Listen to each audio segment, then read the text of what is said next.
Здравствуйте, товарищи, это «За инструмент», меня зовут Антон, добро пожаловать на мой канал. И сегодня у нас с вами будет очень интересное видео, потому что это, возможно, первый обзор в российском сегменте YouTube, да и, кстати, в европейском, на новинку от компании Bosch.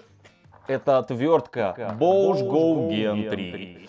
Все мы знаем историю развития этой самой отвертки. Сначала появилась Bosch Go 1, на которую я когда-то делал обзор. Потом появилась Bosch Go 2, на которую я тоже когда-то делал обзор. И я не мог пройти мимо того, чтобы не обозреть, не изучить, не посмотреть и не поделиться с вами тем, что сотворили инженеры компании Bosch. И третий обзор тоже захотел сделать. Сразу скажу, эта отвертка пока еще даже не появилась в Европе. Она только на китайском, азиатском рынке. Оттуда я ее и заказал, благодаря всем известному китайскому сайту. Вот. Это не реклама, за собственные деньги было куплено. И для вас, в общем, сегодня это все дело буду показывать. По традиции внимательно все изучим, потестируем и, главное, сравним третью версию и предыдущую вторую. Чем отличается, чем это лучше, а может быть и не лучше. Ну, давайте начинать. А перед началом подведем итоги розыгрыша Impacta Pit. Имя победителя вы видите сейчас на экране. Полное видео с этим розыгрышем вы найдете по ссылке в закрепленном комментарии. И там же победитель узнает, как забрать свой подарок. Все, теперь я нахожусь под лучами воздействия компании Bosch. Так, для начала, а что вообще происходит с компанией Bosch в России? Да ничего не происходит на самом деле. Если вы подписаны на телеграм-канал «За инструмент», если не подписаны, подписывайтесь. Там и новости, и развлекательный контент, так общаюсь периодически с вами тоже. Вот, там почти 3000 подписчиков. Вливайтесь в наши ряды, так сказать. Бывший бошевский завод в Энгельсе был продан, и компания, которая его купила, значит, сейчас сотрудничает с Интерсколом, и там Интерскол сейчас какие-то процессы сборочные или производственные налаживает. Мы пока не знаем, мы ничего не видели, поэтому ничего не могу сказать. И новости о том, что продается офис, основной штаб-квартира, представительство Bosch в Химках, и, в общем, все понятно, к чему идет. До этого еще хоть как-то там раз в полгода какие-то товары завозились, и, как я понимаю из источников, из различных там официальных и неофициальных, и личных каких-то, само головное представительство Bosch не хочет, чтобы инструмент появлялся в России. Ну, вот так вот. Живем с этим. Будут ли появляться у меня на канале новинки другие от Bosch? Посмотрим. Все зависит от вас. Хотите что-то из DeWalt? Давайте что-нибудь закажу. Что-нибудь приобрету, Метаба. В общем, любой пишите новинку, которая вам интересна, которая вот сейчас выходит, которая в Азии только появляется или уже в Европе доступна. Ну, буду что-то придумать, возможно, как-то приобретать. Ладно, кстати, сразу про деньги. Вот эта фигня сейчас, она и на маркетплейсах продается, можно ее достать. Опять же, тот же самый наш любимый или нелюбимый Али. От 6500 примерно эта отвертка стоит. Для сравнения, какой-нибудь Зубр, какой-нибудь Штурм, Краун стоит значительно ниже, значительно дешевле. Вот у нас с вами картонная коробка, изучаем надписи. 3,6 вольт. 5 ньютон на метр крутящий момент, 1/4 это у нас посадка, регулировка крутящего момента, и вот оно первое нововведение, USB-C разъем. Во второй Bosch Go там было micro-USB, и многие жаловались на этот разъем, потому что Android телефоны, да и даже уже iPhone телефоны переходят на разъем USB-C, поэтому вот, пожалуйста, ждали, появилась. Также на коробке мы видим комплектацию, это кейс, бита и провод непосредственно как раз для зарядки. Блока уже не было во второй версии, в третьей, естественно, вам ничего не дадут.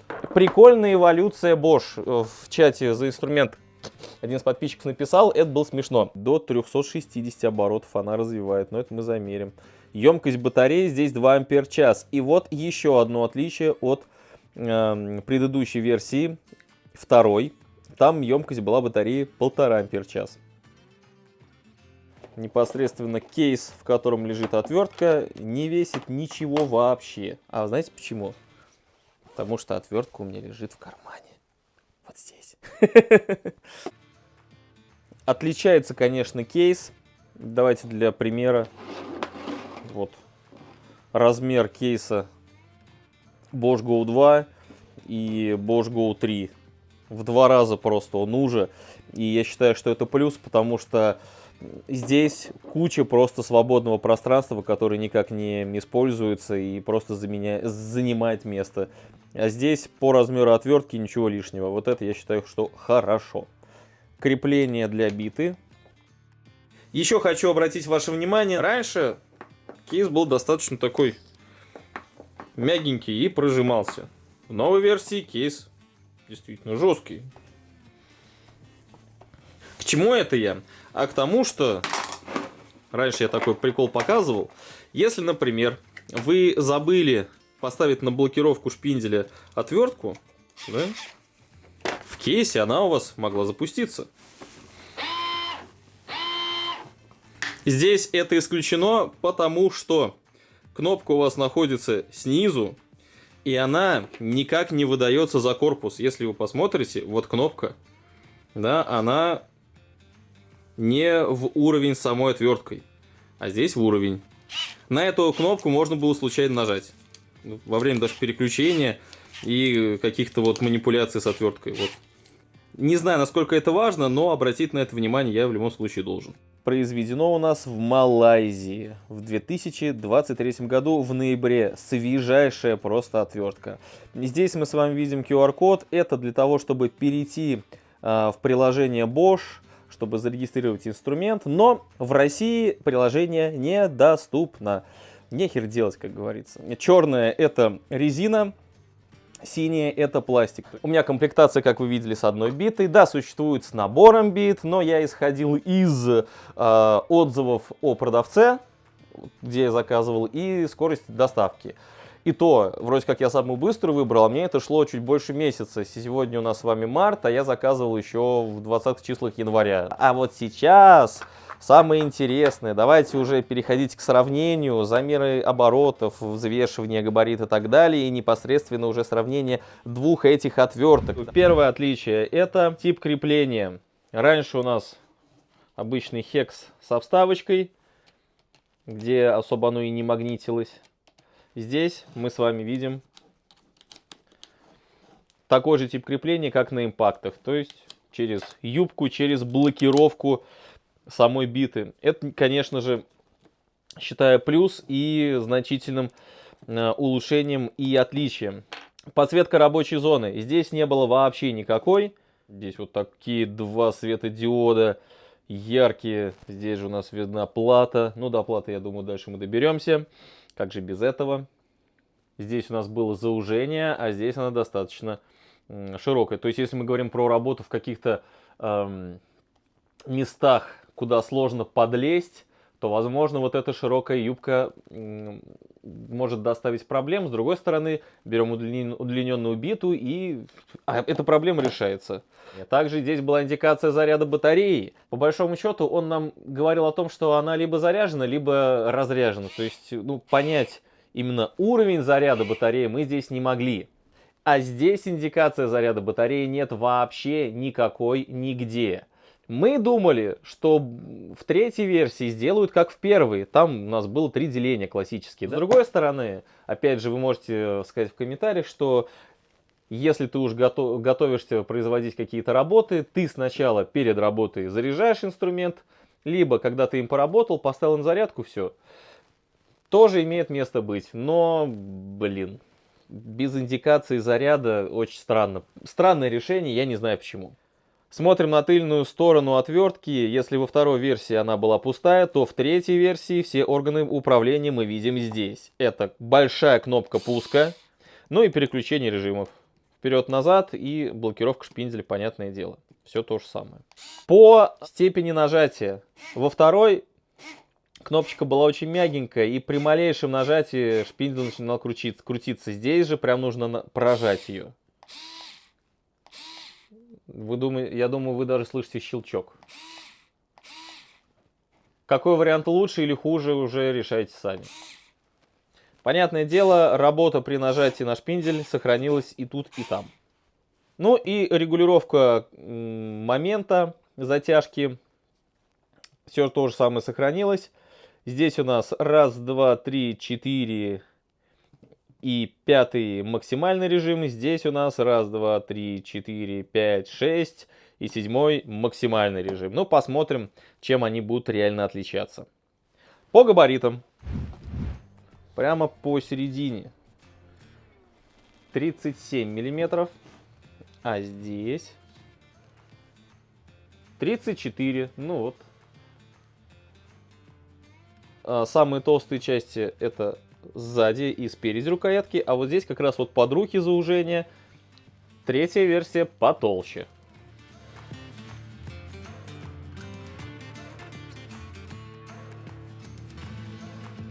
Заметно. Ну, как бы заметно. Ну, короче она, да. 306 грамм. 307 грамм. Она и тяжелее. 321 грамм. Толщина узкой части 34 миллиметра. А здесь 37,9. Вот так, без подсветки. А сейчас я включил подсветку. На самом деле подсветка очень яркая. Вот даже если можно. Вот, посмотрите.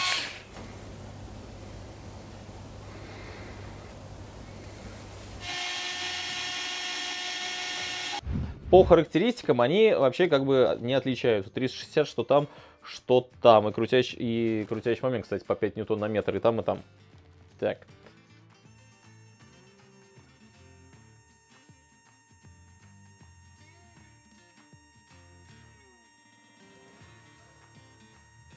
Ну, будем считать, что 325 максимально мы с вами получили. Так.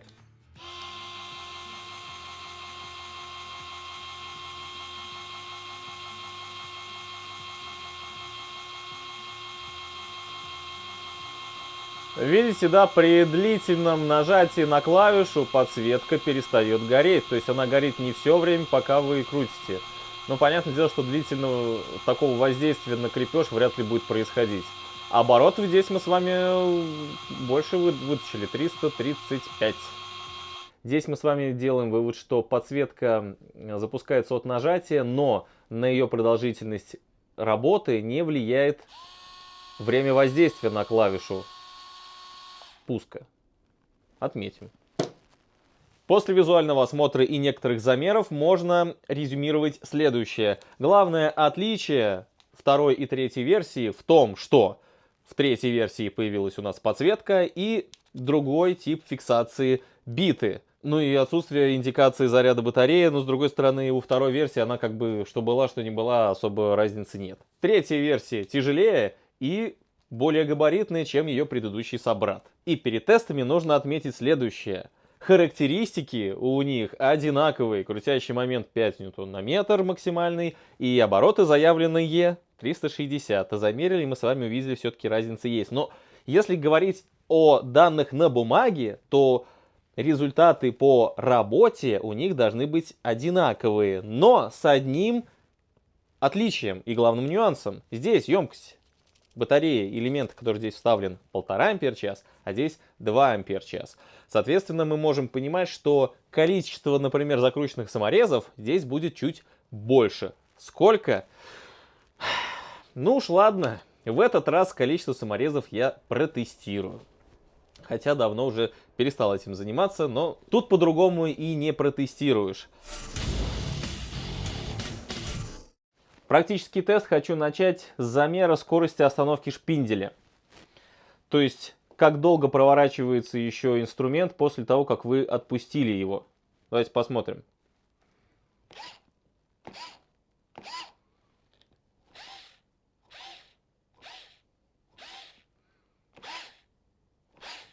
По ощущению, тройка чуть-чуть доворачивает после того, как вы отпускаете.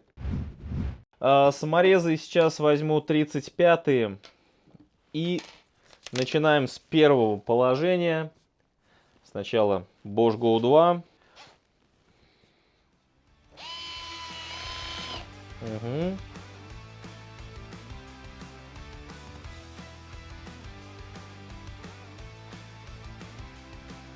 Ну, можно считать, что докрутили. Первая, вторая, третья, четвертая и пятая ступень. Вот такие у нас значения с вами получились. И теперь все то же самое, начиная с первой ступени, крутим новинкой Bosch Go 3. Ну, вот здесь вот рядом.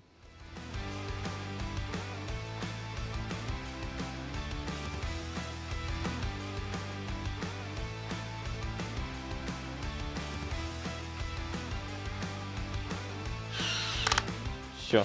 Чуть-чуть помягче здесь настроено. Там мы на пятой ступени провалились, здесь на шестой.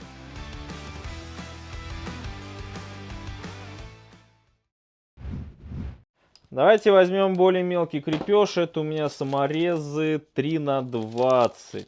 Также начнем с Bosch Go 2. Также начинаем с первого положения.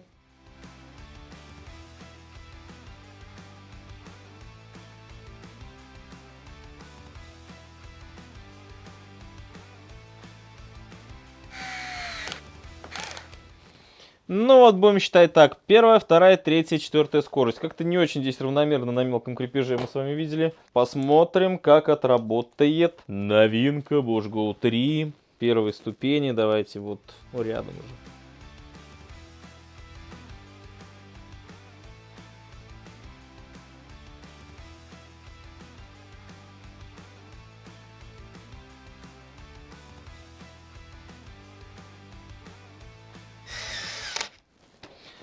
Видим мы разницу, как отрабатывает муфта на Bosch Go 2, а это Bosch Go 3. Отличие действительно есть. Муфта на тройке более мягкая, и мы на основе этого можем сделать с вами выводы, что для мелкого крепежа и для, в первую очередь, деликатных работ тройка подходит лучше. Она откликается намного плавнее. С чем-то более-менее покрупнее надо попробовать потестировать, ну или перетестировать. Возьмем 50-й саморез, черный, классический. И на максимальном значении муфты будем его закручивать.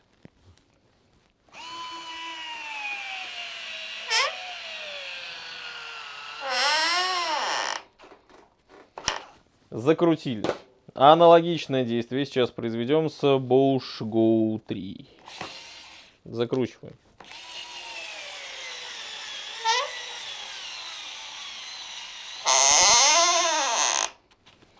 Есть. Ну а теперь, как говорится, бессмысленный и беспощадный часть тестов – это работа с крупным крепежом. То, где, конечно, вряд ли в обычной жизни вы будете использовать эти отвертки, но возможности их надо проверить. И вот хотелось бы сейчас узнать остаточный заряд батареи. Как узнать? А никак не узнать. На максимальное значение муфты мы с вами выставляем. Начнем с 5х80.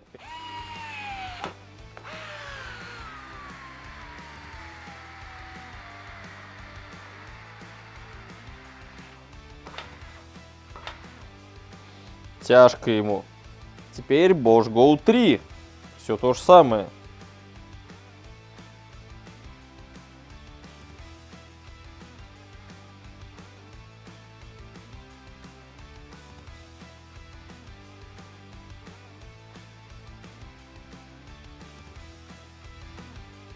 Ух. Вот это у нас саморез 5х80. До конца они его не закручивают. Можно, конечно, попробовать, но нахрена вопрос актуальный. Черные саморезы 80-ки они закрутят, но будет зависеть все, конечно, от материалов, которые крутить. Но, опять же, это в первую очередь инструмент для мелкого крепежа. Поэтому сейчас делаем следующее. Я ставлю на зарядку эти отвертки. Они полностью заряжаются, и после этого будем крутить на количество саморезов. Вот это будет интереснее.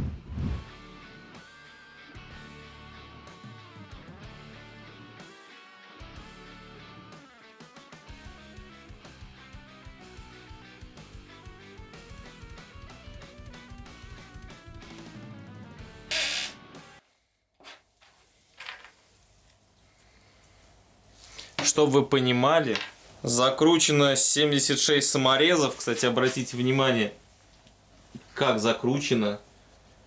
начиная вот с 40-го, наверное. В основном саморезы идут недокрученные. О, пожалуйста, видите? 70 градусов, но она не отключается, она продолжает крутить. Ее вот здесь вообще невозможно держать.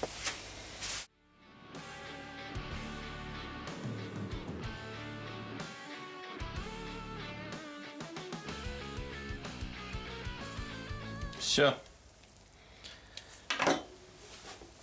Отрубилась. 83 самореза мы с вами... Ну как, последние 3-то вообще странные. Здесь вот посмотрите, много где не докручивались саморезы. В последних 2 десятках уж точно. Сама отвертка перестала крутиться. И давайте замерим температуру финальную.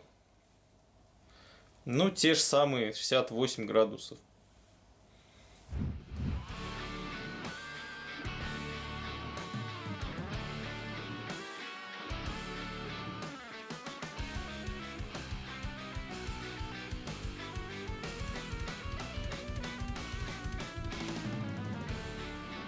$70 саморезов закручено в качестве контрольной точки.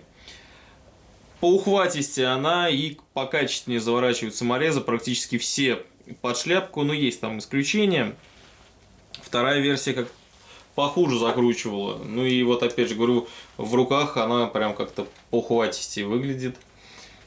Крутит с запасом. По температуре максимально мы видим 50 градусов. Ну что ж, продолжаем.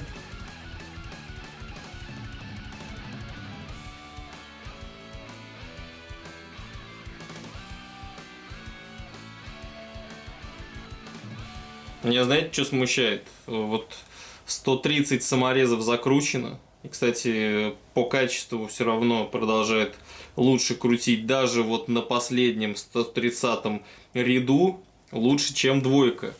Но меня смущает тот факт, что она невероятно разогрелась. 76-77 градусов мы видим. Ничего себе. Это с учетом того, что я посередине отвертку не держу. Я отвертку держу только в хвостовой части, чтобы как раз она дополнительный перегрев ей не давать. Она еще крутит. Понимаете, что я делал? Она еще крутит. О, вторая чухалась.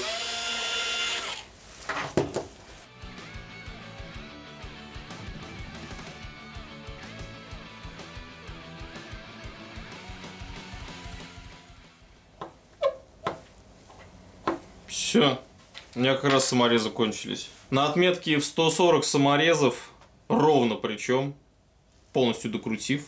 Какая у нас температура-то получилась? 62, 63 градуса. 66 вон даже где-то есть. Это вот максимальное назначение. И 140 саморезов. Давайте сейчас попробуем Bosch Go 2 докрутить вот эти саморезы, может получится. Ну, допустим. А если с нуля?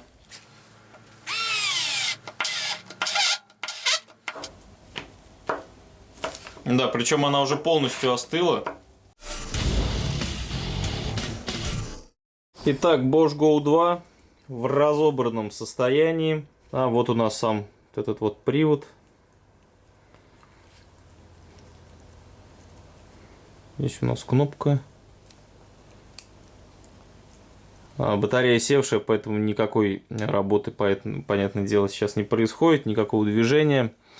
Вот так вот выглядит плата. Здесь у нас заключена батарейка. Давайте посмотрим, что за элемент стоит.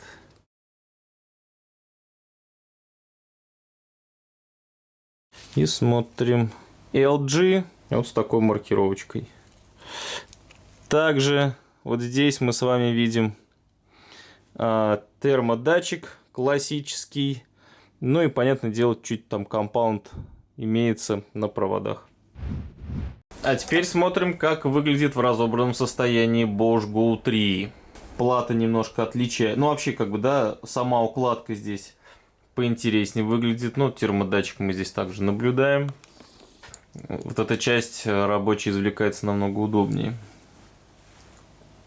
Здесь, смотрите, вся маркировка платы. А элемент у нас здесь стоит с маркировкой MH46259. Ну вот видите, добавился вот этот вот провод. Это как раз от подсветки сюда в плату уходит. Выглядит как-то посерьезнее, честно говоря. Ну что ж, завершился наш с вами вот этот вот тест, сравнение двух отверток. Новая, свежая, только вот вышедшая 2024 года новинка Bosch Go 3, выпуска 2023. И сравнивал я ее вот с второй версией Bosch Go 2. Кстати, она выпуска 2019 года. Отличия, конечно, есть. Сильно ли лучше третья и сильно ли она вот прям интереснее, чем вторая, но это вы, я думаю, сами решите, основываясь на том, что увидели. Лично мне она понравилась. Чем? Фиксации биты. Подсветка рабочей зоны. Обращаю ваше внимание вот на что. Начинаем мы крутить. Загорается подсветка. Закрутил крепеж. Берешь второй. Подсветка все еще горит. Я начинаю второй уже саморез крутить, и в процессе подсветка отрубается. Вот как сейчас. В чем прикол, я не знаю. То, что сделали зарядку с разъемом USB Type-C, это здорово, замечательно. То, что убрали вот эту кнопку, да и хорошо. Я лично, вот, например, я никогда не пользовался. Я всегда нажатием заворачиваю. То, что она стала чуть потяжелее и потолще, ну да. Прикольней все-таки вот этот вариант, когда она аккуратненько, да, с заужением здесь в руке лежит. Вот здесь я согласен, вторая была интересней. Емкость батареи стала больше, и, соответственно, закрутили мы с вами саморезов больше. Здесь 84, а здесь 140. И, кстати, по ощущениям крутит, как будто она прям как-то поинтереснее, то есть с запасом мощности. Ну и плюс ко всему мы с вами видели, что муфта здесь работает по-другому. Более мягко и более вариативно, у нее больше ступеней вариации как раз вот работы с мелким крепежом. Подытоживая, наверное, могу сказать, что новинка вышла интересная, и если бы она попала на наш рынок в свободном доступе, то по-любому поклонники у нее бы были, и в народ бы она ушла. Даже несмотря на то, что здесь нет индикации заряда батареи. Вот по большому счету, единственное, для чего можно докопаться, это отсутствие индикации заряда батареи. Все остальное, ну, чуть попузатей стало. Но я тоже со временем чуть попузатей стал. Ну, это нормально. Мы мужчины. Нам можно. Хороший человек должно быть больше. Я так считаю. Напомню, что эта отвертка доступна только из-за азиатского рынка. И стоимость у нее под 7000 рублей. Учитывая, что на рынке сейчас есть отвертки Zubor, Sturm, Crown в 2 раза дешевле, ну тут, конечно, опять же, если только вы фанат бренда, наверное, вы себе ее захотите. Я ее, понятное дело, приобрел специально для обзора, для того, чтобы показать вам. Мне было это важно и интересно. Ну, давайте завершать. Кстати, это видео вышло при поддержке подписчиков на Boosty. Огромное вам спасибо. Благодаря вашей подписке вот мне появилась возможность приобрести какой-то дополнительный инструмент для обзора. Ну, а если вы тоже хотите поддержать меня и канал, помочь в его развитии, оформите подписку на Boosty. Вы получите ранний доступ к видео, какие-то дополнительные материалы, плюс ко всему ежемесячный розыгрыш какого-то мерча. В отличие от там YouTube, где там сотни людей участвуют в розыгрышах, в телеге тоже много людей участвует. На Boosty подписчиков не очень много, и вероятность выиграть она намного больше. Ну и опять же, самое главное, вы поддерживаете меня, и все средства идут на вот полезные штуки для обзоров. Огромное вам спасибо за просмотр. Ставьте лайки, подписывайтесь на канал «За инструмент» в YouTube, в телеге, группа ВКонтакте, Рутюб, Яндекс.Дзен, где хотите, смотрите. На телегу, кстати, подписывайтесь, там дополнительные материалы какие-то тоже выходят, новости об инструментах и развлекательный контент. На этом все. Ставьте лайк, если нравится то, что я делаю. Берегите себя. Всего вам самого доброго и самого светлого. Пока.